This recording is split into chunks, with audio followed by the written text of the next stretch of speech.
Welcome to Wealth Chat, the trading edition. We are here tonight just to, Jennifer is keeping her word and showing up for us um, and giving us her perspective from the trading aspect of it. Tonight, we actually have a topic. We're going to talk about fear and self-doubt.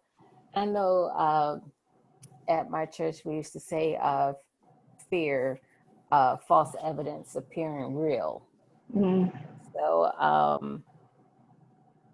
and I was looking at the definition too, and I think I'll share that as well. It talks about a distressing emotion aroused by impending danger, evil, pain, etc. Whether the threat is real or imagined, the feeling or condition of being afraid, a specific instant of or propensity for such a feeling, and abnormal fear of heights. And just that alone, I know I have a fear of heights. Me too. Me too. I have a fear of heights. I know that when I was young, I would jump off the high dive and I would stand there for a good 10 minutes before I got enough nerve to jump in, but I would always jump in. Yeah. And once Yeah. I jumped in that one time, that was it. The fear Yeah. was gone, but just that one time. And so, Jennifer, let me get my agenda back up again. So, tell us about how you got started in the stock market.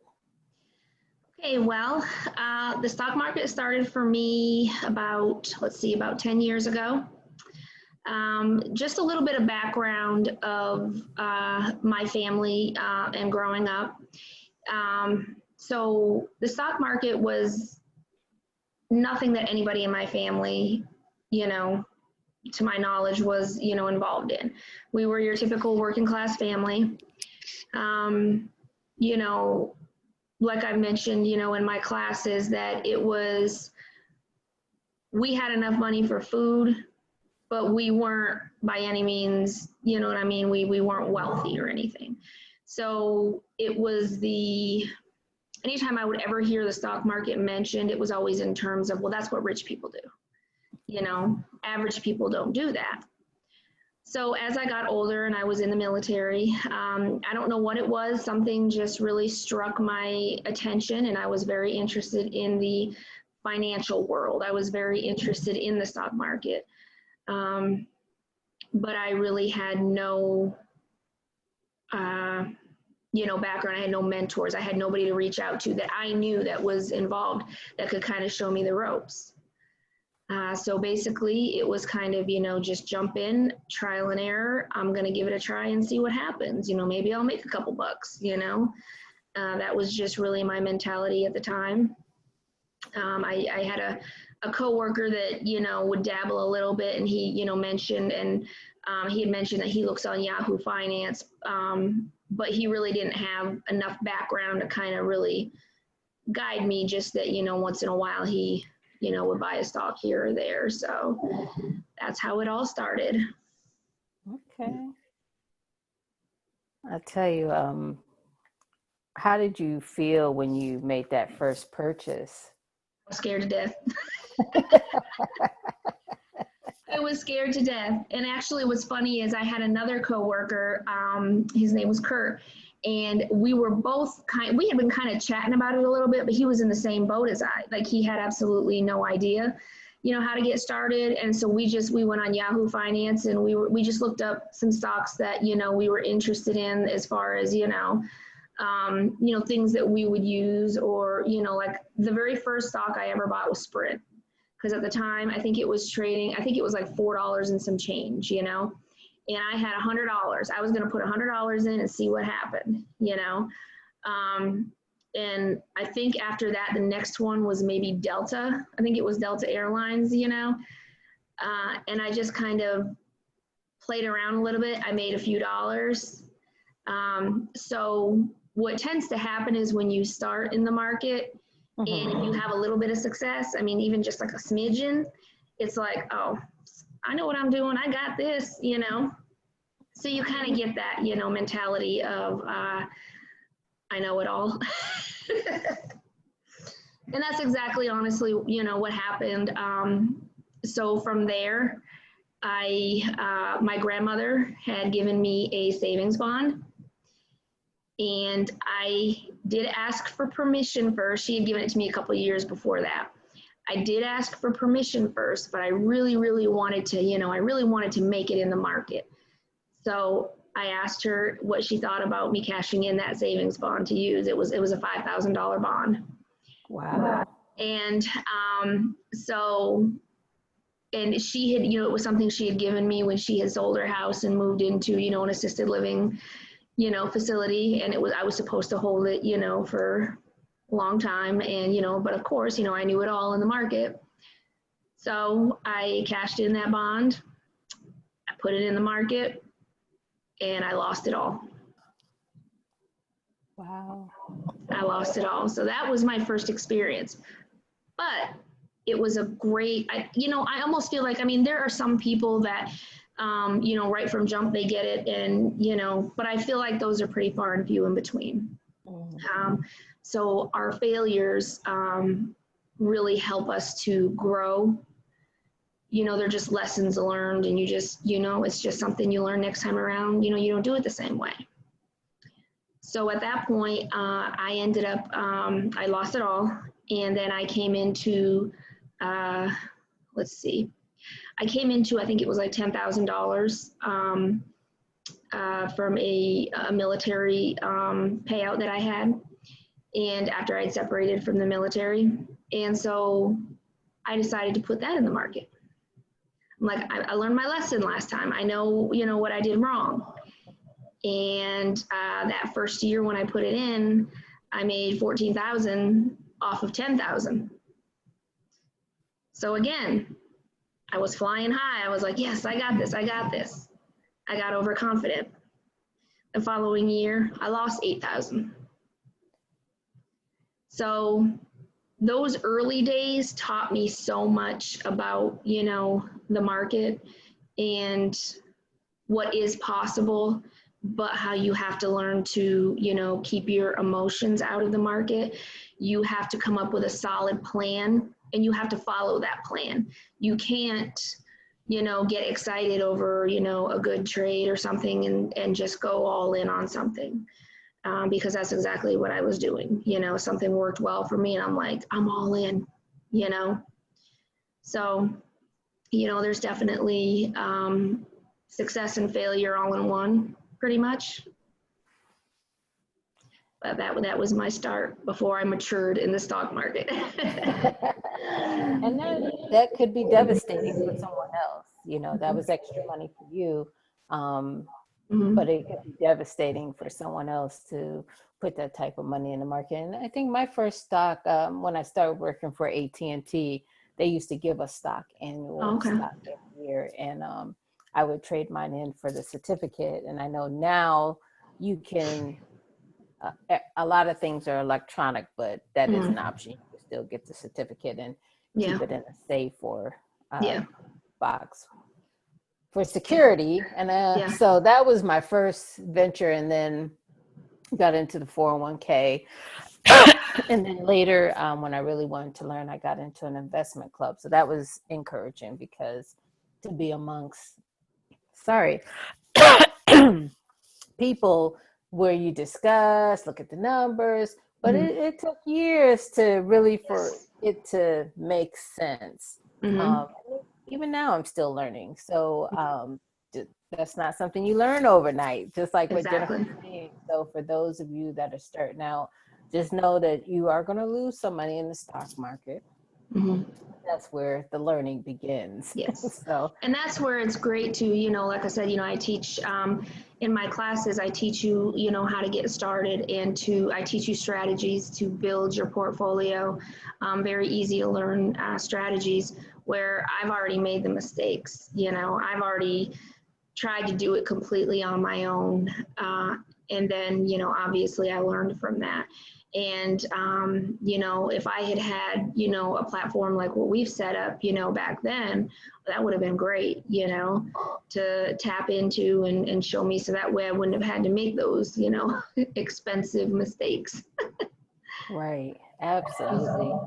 And then too, like with and I have a 401. I did have mutual fund before, and that actually, a mutual fund actually gave me the down payment for my first investment property when Wow. I bought Yep. the duplex. So you definitely can make money consistently, just you know, following the strategy, like you said. And just for those, I took Jennifer's class. I tell you, she has an intro video, and just that alone helps you um, navigate the system and use.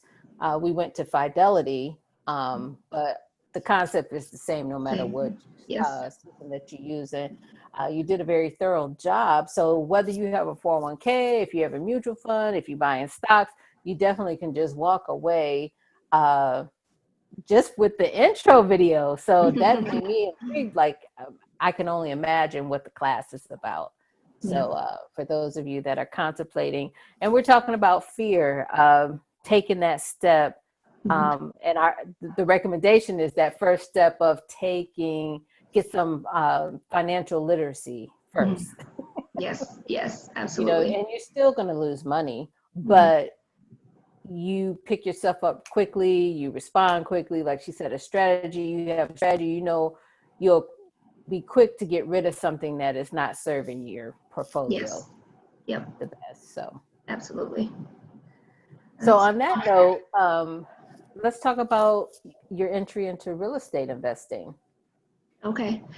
So that is where the most fear and self-doubt came with, because for me, you know, stocks, I mean, even though I did lose, you know, a good amount of money in the beginning, it's still, you know, if you want to just practice, you can put $100 in there. I mean, you can put $50 in there. You know what I mean? You can buy some lower price stocks and you're really not out, you know, that much while you're, you know, getting your feet wet, you know, learning the process. Now, real estate for me, it was something that I was curious about. But again, you know, I really didn't know anything about it. It wasn't in my family.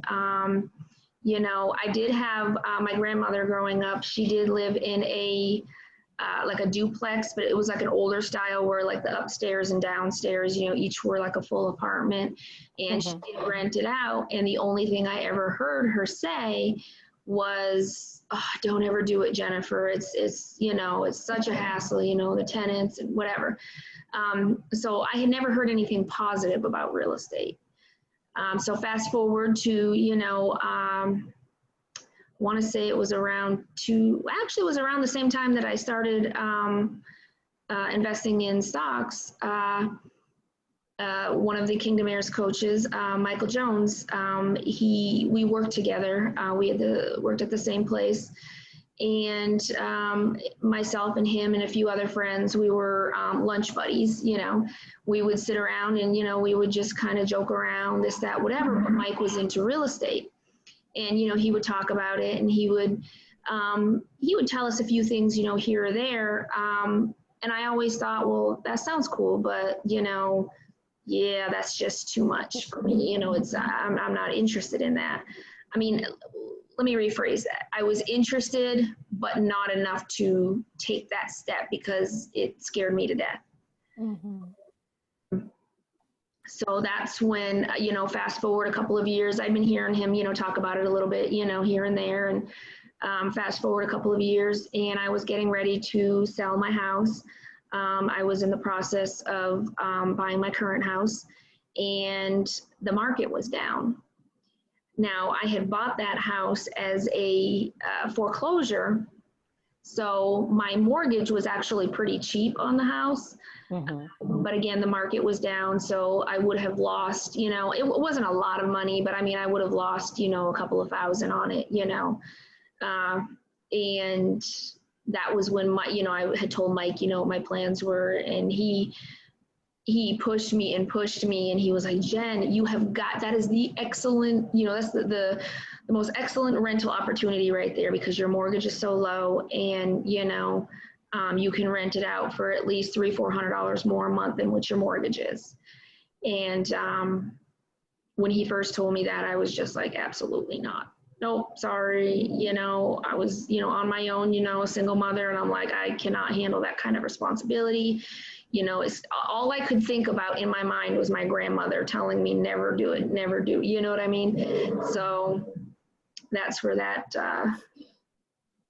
fear came in. So, and from there, basically how it turned out is after I was actually having my house built, so I did have a couple of months, time in between to kind of think about it and to, figure out exactly what I was going to do. And during that time, Mike kept, harping on me, you've got to rent it out, you've got to rent it out. And finally I said, okay. I said, but will you help me? You know what I mean? When it, the whole process, I don't know how to get a tenant in there. I don't know what to do, with this step, that step. And so, he did help me through that process, and, he coached me through it. And the end result is that I had the property for 5 years. It had appreciated considerably during that time, and I had it until last year, and I decided to sell it. And at the time, so I sold it. And I ended up with the appreciation making a profit of about $50,000 on it. Nice. So what that allowed me to do, I was going to do a 1031 exchange and look for another investment opportunity, but in the end, I ended up choosing to just take the money and pay off all of my debt, so that all I have is my current house. And then that way I had a clean slate for, building up for the next, property that I go into. Okay. So. That's awesome. That's awesome. It's always good to hear a good success story. And going forward, for someone that's just starting out, or even someone that started off like you, put 5,000 in and lost it, put 10,000 in and lost it again. What would you say to them to get over that hump? If they decided like, hey, I can't do this anymore, take the risk. I would say, honestly, is, like Renee had mentioned, you really have to gain that financial literacy. You have to devour as much material as you can, whether you're watching videos, whether you're reading books about the area that you want to go into, obviously taking our classes. All of those things are great because you want to go into it as prepared as possible. Unfortunately, we as human beings in general have a tendency to have a microwave, attitude. We want it right now. We don't want to wait. And I'm just as guilty of it as anybody else. And a lot of times when we take that mentality, we have hard lessons to learn. Mm-hmm. And even people that are in a desperate situation, I wouldn't recommend going out there to invest because, you're working off of emotion and, exactly. And, Robert Kiyosaki talks about in Rich Dad, Poor Dad, fear and greed. Something could happen in the market and there's stories of people even on Wall Street, committing suicide, so you definitely want to say, I wouldn't invest in a desperate situation. Yeah. And I had one more question. Hopefully I'll think of it. It's like at the tip of my tongue. But yeah, we're just trying to help people get a great start. Yes. like you, I wish somebody was there to lead and guide me. I too, oh, I know what I wanted to say too, because my father, he was a real estate investor as well. And when I decided to get into it, he was talking me out of it. And so that's the point I want to make is that sometimes, and I try to be extremely careful with my daughter that I'm not infringing my fear on her decisions Yes. that she wants to make in life. And so you may be surrounded by people that are fearful. You may not be fearful, but they're fearful, and Mhm. you get consumed with that fear, Mhm. or that thought, just like in school, you'll have one teacher or someone as a child, you speak negative over them and it stays with them their entire life. Yes. And so that's where your mindset, you Mhm. got to get into a different mindset, or get around other investors. Yes. They're Yeah. talking the language. They're talking in a way that encourages you Mhm. to be a Mhm. part. Like if they did it, hey, I could do it too. Yeah. Just being exposed to that. And a lot of times I do sit in on conversations where the conversation is way over my head, but Mhm. I hang in there. Even like when I first started at the credit union, I'm telling you, I would sit there like, oh my God. I mean, I'm talking to myself the whole time, like, what are you doing here? Get out of here before you get embarrassed.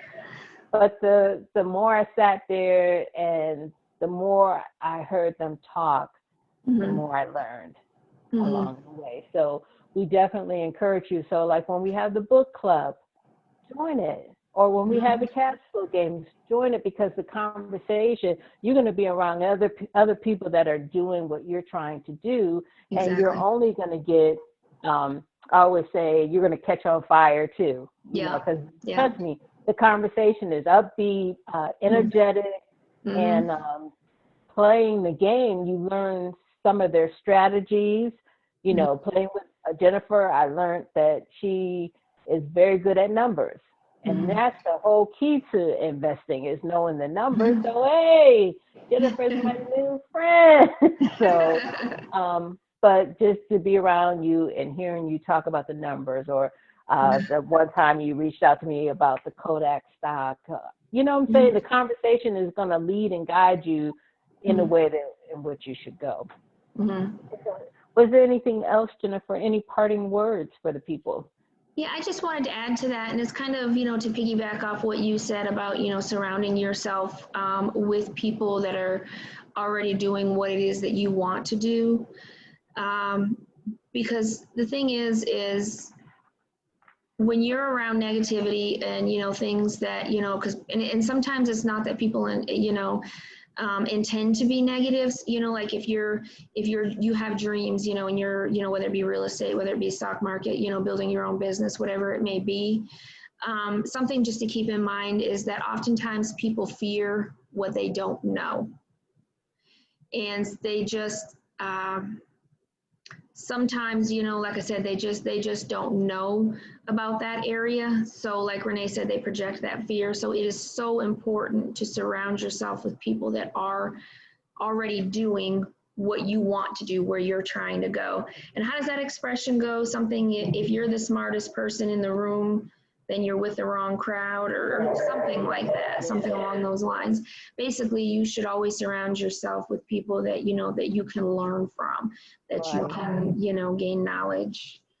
Um, and then, as that begins to happen, that self doubt, and you start taking baby steps towards your dreams and what you're trying to do, that self doubt and that fear just kind of, fade away. So that's all I have to add with that. Yeah, keep asking questions. Mhm. Jennifer's in the group. I'm in the group. When we post, we want you to ask questions. So please feel free to ask questions down below, Yes. because if you have questions, we know someone else has the Mhm. same question. Yes. If it's something that is beyond our knowledge, we'll still get the answer to you, because we know people that, Mhm. that does have the answer. But it's, you know, we Yeah. pretty much have you covered. And so we thank you for joining Wealth Chat. See you next week. See you next For week. Jennifer. Good night, everybody.